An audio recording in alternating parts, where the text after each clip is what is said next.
Continuando então aqui o nosso estudo, o tema de número 83, a lei de Deus, a pergunta 19 diz assim: em consequência disto, que valor atribuiu Cristo à adoração deles? Em consequência deles honrarem, deles obedecerem mais às suas tradições, né, do que a lei de Deus, que valor atribuiu Cristo à adoração que eles estavam prestando? Vamos ver o que Jesus disse. Mas em vão me adoram, ensinando doutrinas que são preceitos dos homens. São Mateus 15, verso 9. Olha, amados, que interessante. Jesus disse que a adoração daqueles homens era vã. Ou seja, não tinha valor algum. Porque o que eles estavam seguindo eram mandamentos de homens. E hoje as pessoas não estão seguindo muitos mandamentos de homens? Com certeza estão. Pergunta 20. Que se declara ser o pecador? Todo aquele que comete pecado quebra também a lei, e pecado é o quebrantamento da lei. 1 São João 3, verso 4, versão segundo o original hebraico e grego da Trinitarian Bible Society de Londres. Porque algumas traduções vêm dizendo que o pecado é iniquidade, né? Existe uma tradução melhor ainda, que eu gosto também, que fala que o pecado é transgressão da lei. E essa daí vem falando que é o quebrantamento da lei, né? Então, meus amados, pecado é a quebra da lei, é a quebra dos mandamentos. Se nós estamos desobedecendo os mandamentos, nós estamos quebrando a lei, né? Pergunta 21. Por meio de que vem o conhecimento do pecado? Porque pela lei vem o conhecimento do pecado, Romanos 3, 20 e Romanos 7, 7. Então, se a lei ela foi abolida, então o pecado também foi abolido. Então, não existe pecado. Percebe como é uma coisa totalmente sem lógica, sem nexo, né? A lei ela serve para nos mostrar o que é pecado. Se eu estou desobedecendo algum daqueles princípios, eu estou incorrendo em pecado contra Deus, né? Pergunta 22. Quantos mandamentos é preciso violar a fim de tornar-se alguém transgressor da lei? Olha que interessante essa pergunta, né? Vejamos a resposta. Porque qualquer que guardar toda a lei e tropeçar em um só ponto, tornou-se culpado de todos. Porque aquele que disse, não cometerás adultério, também disse, não matarás. Se tu, pois, não cometeres adultério, mas matares, estás feito transgressor da lei. São Tiago 2, 10 e 11. Ou o contrário, né? Se você não mata, porque muitas pessoas não matam, né? Nem todos são assassinos. Mas o adultério é mais fácil. Hoje, até a lei dos homens aí, antigamente era um crime, adultério. Até aqui na legislação brasileira era crime. Depois isso foi tirado da Constituição e do Código Penal e não passou a não ser crime mais. Mas, invertendo o que aqui Tiago fala, né? Se você não mata, mas adultera, você é transgressor da lei do mesmo jeito. Agora, olha outra coisa ainda, vou colocar aparentemente menor. Se você não mata e nem adultera, mas você só cobiça, cobiçar arranca pedaço. Cobiçar vamos dizer assim, é algo que é facilmente perceptível? Não. Muitas vezes nem a pessoa se dá conta de que ela está cobiçando algo. Né? Que ela está desejando algo do próximo. Então, se você não pratica nenhuma ação de transgressão, como um adultério, né, que também não é só o ato em si, mas também é desejar a mulher do próximo. Jesus diz que aquele que olha para uma mulher com intenção impura já adulterou com ela. Né? Então, se você não pratica nenhum desses atos, né, não mata, não adultera, não diz falso testemunho contra o próximo, mas você apenas cobiça, você é transgressor da lei. Tá certo? Você está transgredindo a lei de Deus. Então é necessário desobedecer um único mandamento para ser transgressor da lei. Não é necessário desobedecer todos. Você desobedece apenas um, você é transgressor da lei. Tá? Tem uma nota aí no nosso estudo, vamos ler essa nota. Isso mostra que os 10 mandamentos são um todo e juntos constituem uma única lei. Como uma corrente de 10 elos, todos estão inseparavelmente ligados entre si.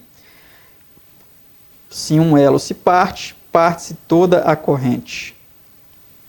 Então, essa ilustração é muito apropriada, né? Uma corrente com 10 elos.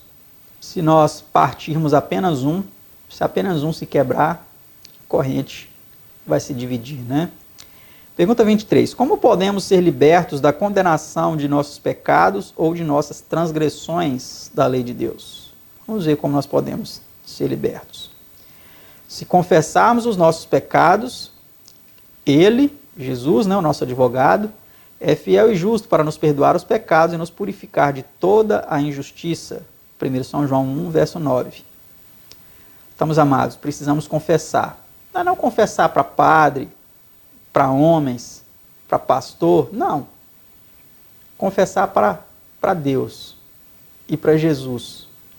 Só eles, só Deus e Jesus precisam ouvir nossas confissões. A menos que nós tenhamos pecado contra o próximo. Por exemplo, se você fez algo contra o seu próximo, vai lá e confessa. Olha, realmente eu fiz isso contra você, me arrependo, peço que você me perdoe. Aí sim, nesse sentido, é correto confessar ao homem, se você transgrediu contra ele. Agora, se você pecou contra Deus, você vai chegar para um homem e vai confessar os seus pecados para aquele homem? Para que ele venha te dizer o que fazer para ser perdoado? Não. O salmista Davi, lá no Salmo 51, ele disse, né, que confessaria a Deus seus pecados porque ele tinha pecado contra ele. E foi um pecado de adultério, né, que ele cometeu com Betseba. Adultério e assassinato. E ainda mandou matar ainda o esposo dela. Mandou colocá-lo na frente mais árdua da batalha para que a espada do inimigo o matasse, né? Então nós precisamos confessar a Deus, meus amados, os nossos pecados, tá certo? Pergunta 24. Por que somos advertidos a temer a Deus e guardar os seus mandamentos? Vamos ver por quê. Teme a Deus e guarda os seus mandamentos, porque isto é o dever de todo homem. Agora vem o complemento, né? A gente já havia lido esse texto anteriormente, mas nós vamos ver agora o complemento aqui. Olha que interessante, veja aí. Porque Deus há de trazer a juízo toda a obra, e até tudo que está encoberto, quer seja bom, quer seja mal. Eclesiastes 12, 13 e 14. Então nós devemos temer a Deus e guardar seus mandamentos, não só porque isso é o dever de todo um homem, mas também porque Deus há de trazer a juízo toda a obra. Tudo vai ser julgado. Então, meus amados, vamos ficar atentos, porque tudo será julgado, nada ficará oculto. Esses homens aí, né, que estão julgando as pessoas aqui na terra, esses juízes, muitos deles arrogantes, se achando supremos, né, sobre todos, eles serão julgados por Deus. Eles não passarão impunes se eles estiverem cometendo algo de errado, se eles estiverem encobrindo erros terríveis, porque não tem ninguém aqui na terra para julgá-los, né? Eles que são os juízes, mas eles serão julgados por Deus também. E assim como cada um de nós, líderes religiosos, também os mais humildes, né? Todos seremos julgados. Tudo que aparentemente está escondido, encoberto, será julgado, será revelado por Deus. Vamos para a pergunta 25. Qual será a norma no juízo? Vamos ver qual será a norma nesse juízo. Assim falai e assim procedei, como devendo ser julgados pela lei da liberdade. São Tiago 2, verso 12. Então, a norma nesse juízo, meus amados, será a lei da liberdade. Por que é chamada lei da liberdade? Porque ela nos liberta. Muitas pessoas acham que a lei ela nos escraviza. Não, pelo contrário. Se nós somos transgressores da lei, se nós estivermos transgredindo algum mandamento, nós somos escravos do pecado. Estamos sujeitos à sua condenação. Mas se nós obedecemos a lei ela é uma lei da liberdade, porque nós não seremos escravos, então, daqueles delitos descritos ali, né? Vamos para a pergunta 26. Que é dito dos que amam a lei de Deus? Vamos ver. Muita paz tem os que amam a tua lei, e para eles não há tropeço. Salmo 119, verso 165. Então, meus amados, esse verso, né, do Salmo 119, verso 165, é um verso muito bonito, né? Geralmente aquelas pessoas assim que são pentecostais, elas falam, né, com a gente: paz do Senhor, irmão. E é importante citar esse verso aqui. Olha, muita paz tem os que amam a lei de Deus. Você ama a lei de Deus? Se você amar a lei de Deus, você terá muita paz, né? E para esses não há tropeço. Então, os pentecostais aí, eles vêm desobedecendo os mandamentos. Desobedecendo, especialmente, a questão do sábado, né? Não posso generalizar, talvez existe até alguns lá que, na sua sinceridade, a igreja não manda, mas eles guardam, porque eles sabem que está na lei de Deus. Mas a paz não é só dizer assim, ó, paz do Senhor, não é só falar isso. Aqui a palavra de Deus é clara em dizer que muita paz tem os que amam a sua lei, a lei de Deus. Para eles não há tropeço, né? Então, se nós estamos aí espizinhando a lei, se nós estamos falando que ela não tem importância, como que nós vamos ter paz? Como que nós vamos ser guardados de tropeçar, né? Vamos seguir adiante. Pergunta 27. Que teria garantido ao Israel antigo a obediência aos mandamentos de Deus? Ah, se tivesses dado ouvido aos meus mandamentos, então seria a tua paz como o rio e a tua justiça como as ondas do mar. Isaías 48, 18. Então, olha só, meus amados. Aqui nós vemos que a consequência da obediência aos mandamentos de Deus é paz. Seria a tua paz como um rio e a tua justiça como as ondas do mar. Por que hoje o mundo não vive em paz? Vive em conflitos, vive em guerras. Famílias se destruindo. Nações beligerantes se atacando, se matando, porque não estão obedecendo aos mandamentos de Deus. Se nós dessemos ouvidos, nós como nação, falando aqui do Brasil e também como mundo, dessemos ouvido aos mandamentos de Deus, a nossa paz seria como um rio perene, né, que vai tranquilamente ali, calmamente,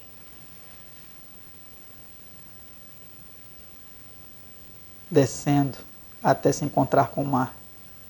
Nossa paz seria como um rio, e a nossa justiça como as ondas do mar. Então vamos refletir nisso. Vamos para a próxima pergunta, pergunta 28. Qual é outra bênção que advém da observância dos mandamentos de Deus? Vamos ver. O temor do Senhor é o princípio da sabedoria. Bom entendimento tem todos os que lhe obedecem. Salmo 111, verso 10. Então, olha que outra bênção, né? Que advém da obediência aos mandamentos de Deus. Bom entendimento. Ter bom entendimento, ter uma mente entendida, que compreende bem as coisas, tem sabedoria, toma decisões retas, sábias, né? Pergunta 29. Em que se deleitam as pessoas que o salmista qualifica de bem-aventuradas? Vamos ver. Bem-aventurado o varão que não anda segundo o conselho dos ímpios, nem se detém no caminho dos pecadores, nem se assenta na roda dos escarnecedores. Antes tem o seu prazer na lei do Senhor, e na sua lei medita de dia e de noite. Salmo 1, 1 e 2. E ver Romanos 7, 22. Então, as pessoas chamadas pelo salmista de bem-aventuradas, elas são assim chamadas porque elas têm prazer na lei do Senhor. Elas meditam nessa lei dia e noite, né? Pergunta 30. Por que é a inclinação da carne inimizade contra Deus? Vejamos. Por conta da inclinação da carne, inimizade contra Deus, pois não é sujeita à lei de Deus, nem em verdade o pode ser. Romanos 8, verso 7. Certo? Então é por isso, né? Se nós nascermos de novo, isso aqui Paulo está falando do homem natural, o homem carnal, né? Mas se nós nascermos de novo, nós então teremos prazer na lei de Deus, porque antes, como nós vimos, o bem-aventurado, o justo, o ímpio não, mas o justo ele tem prazer na lei de Deus, né? Mas o homem carnal não, né? Pergunta 31. Como consideram os mandamentos de Deus as pessoas de coração e entendimento renovados? Vamos ver. Porque esta é a caridade de Deus. Algumas traduções falam o amor de Deus, né? Que guardemos os seus mandamentos. E os seus mandamentos não são pesados. 1 São João 5, verso 3. Então, meus amados, aqueles que foram renovados por Deus, né, eles não consideram os mandamentos de Deus pesados. Pelo contrário, eles consideram leves, né, eles consideram puros. A lei de Deus santa, justa e boa, né, como Paulo vem dizendo. Pergunta 32. Qual é o princípio essencial da lei de Deus? Vamos ver. O amor não faz mal ao próximo, de sorte que o cumprimento da lei é o amor. Romanos 13, verso 10. Então, o princípio da lei, meus amados, é não fazer mal ao próximo. Né? Quando nós estamos fazendo bem ao próximo, nós estamos cumprindo a lei de Deus. Tá? Então, olha só, veja só a compreensão dos mandamentos.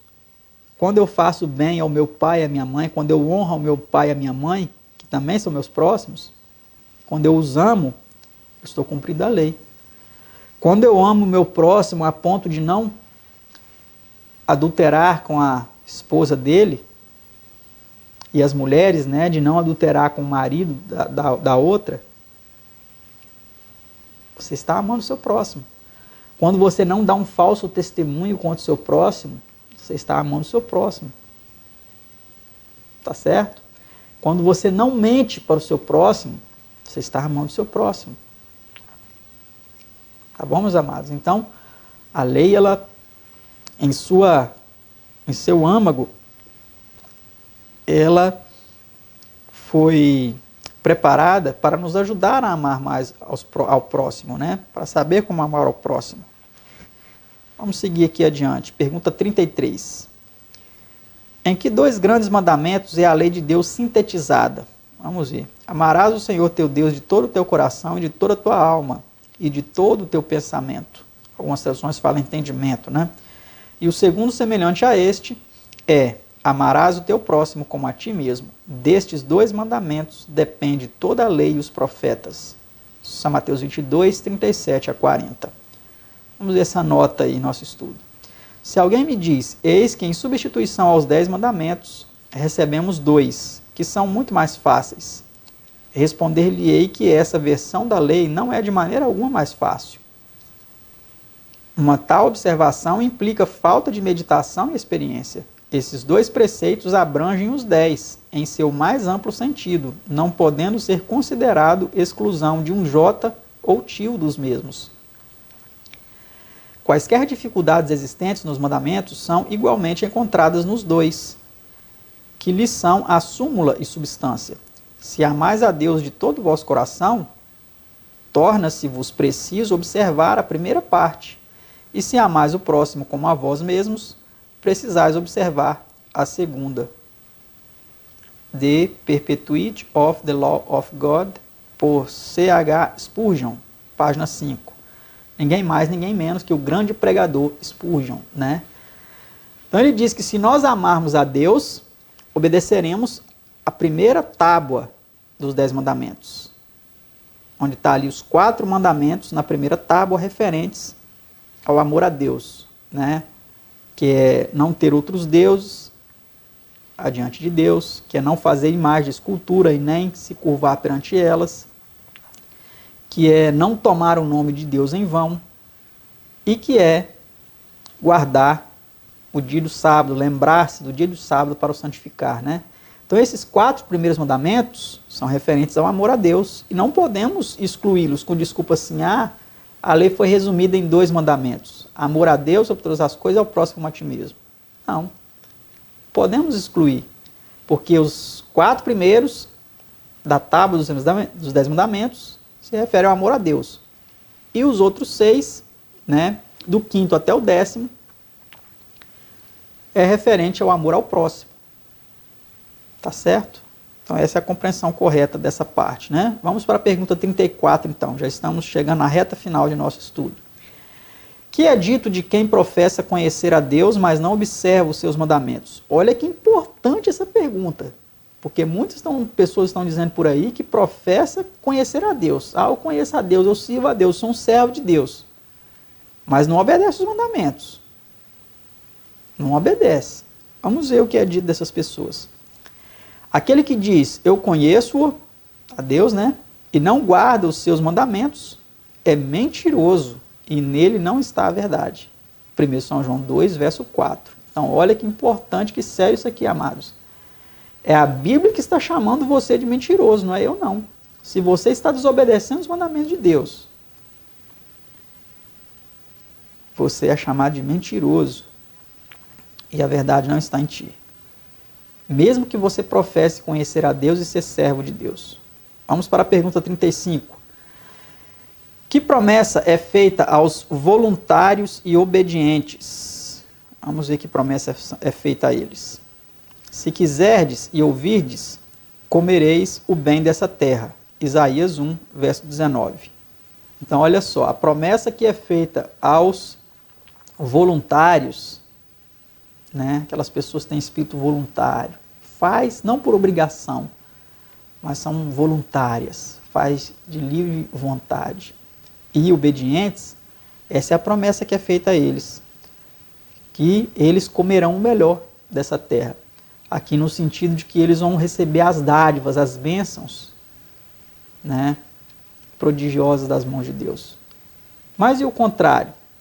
Mas aqueles que não são voluntários, aqueles que são rebeldes, né? Esse texto de Isaías 1,19, o complemento dele vem dizendo, mas se recusados e fossem rebeldes, sereis devorados à espada. Então Deus coloca aí diante de nós a opção, ou você obedece e viva, ou você desobedece e perecerá, né?